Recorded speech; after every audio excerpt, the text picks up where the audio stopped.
प्रिय छात्रों, Hindi bridge course के पाठ 1 सूरज का व्याय के कार्यपत्रक 1 से 8 तक में पुनः आपका स्वागत है। आज हम कार्यपत्रक 1 से 8 को हल करेंगे। कार्यपत्रक 1 श्रुतलेख शिक्षक द्वारा बोले गए शब्दों को लिखें। यहाँ पर अपने जो शिक्षक हैं जिन शब्दों को बोलेंगे आप उन्हें सुनकर लिखेंगे। श्रुतलेख माने सुनकर लिखना। कार्यपत्रक 2 अपनी पसंद की एक कविता लिखें। यहाँ पर भी इसे आपको स्वयं लिखना है, क्योंकि लिखा हुआ है अपनी पसंद की एक कविता लिखें।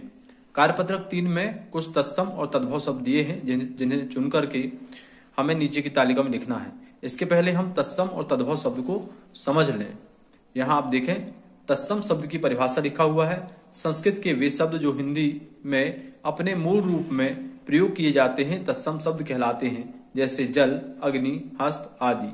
तद्भव शब्द संस्कृत के जो शब्द हिंदी में कुछ बदलकर प्रयोग किए जाते हैं उन्हें तद्भव शब्द कहते हैं या तद्भव शब्द कहलाते हैं, जैसे पानी, आग, हाथ आदि। एक तत्सम और तद्भव शब्द की पहचान का ये चार्ट है। यहाँ पर आप इसे देखें कि तत्सम शब्द और तद्भव शब्द की पहचान हम कैसे कर सकते हैं। जिन शब्दों में छा, त्रा, री, स्रा, वा, शा और शा, या, रा, अनुसार और विसर्ग ये आते हैं, तत्सम शब्द वे होते हैं। और जिनमें खा, छा, बा, सा, जा, चान आते हैं, वे अधिकांशतः तद्भव शब्द में होते हैं, तद्भव शब्द होते हैं। यहां पर तालिका देखें, तालिका को आप स्क्रीनशॉट ले सकते हैं। यह तद्भव शब्द के अंतर्गत मिट्टी, साग, मोर, भीत, झरना, हाथ, गोरा, सपना, चांद, पात, मछली, कान, हिरन इस तालिका से लिए हुए शब्द हैं।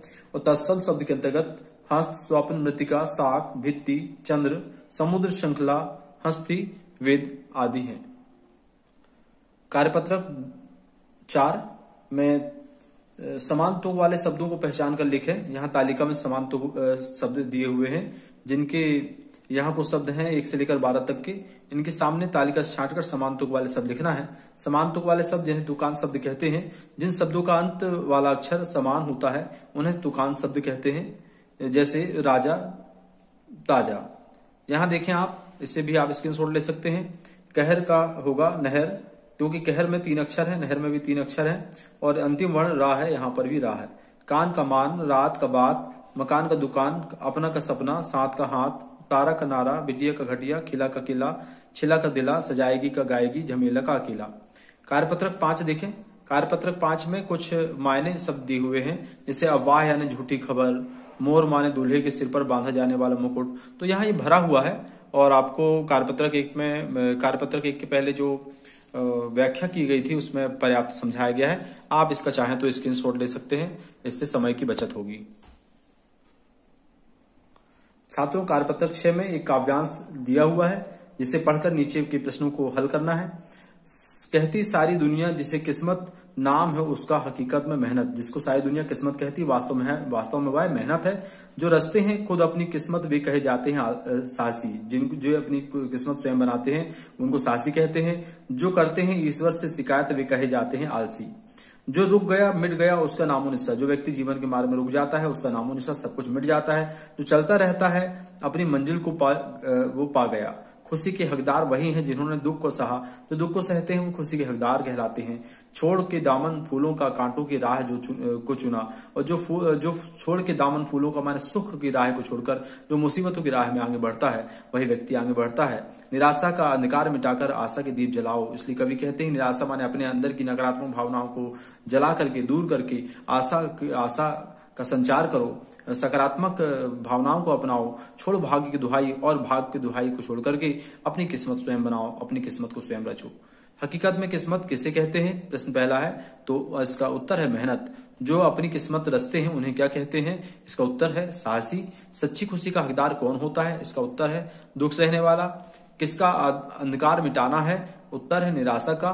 किसे छोड़ने पर किस्मत बनती है, उत्तर है भाग्य की दुहाई। जो रुक गया मिट गया उसका, तो इसमें आएगा नामो निशा। छात्रों, कार्यपत्रक 7 में एक चित्र दिया हुआ है इस चित्र को ध्यानपूर्वक देखें और एक अनुच्छेद को इसमें लिखना है। इसमें जो जो दिखाई दे रहा है उसके आधार पर एक अनुच्छेद आपको लिखना है। यहाँ पर एक अनुच्छेद लिखा गया है, आप इसे देखें, चाहे तो स्क्रीनशॉट भी ले सकते हैं। एक बहुत बड़ा झरना के पास में एक विशाल पेड़ है। पेड़ की शाखाएं दूर दूर तक फैली हैं।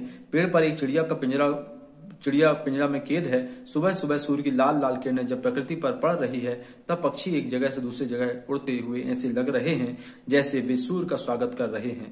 पिंजरा की चिड़िया को देखकर ऐसा लग रहा है जैसे वह अन्य पक्षियों को बाहर निकालने के लिए पुकार रही है।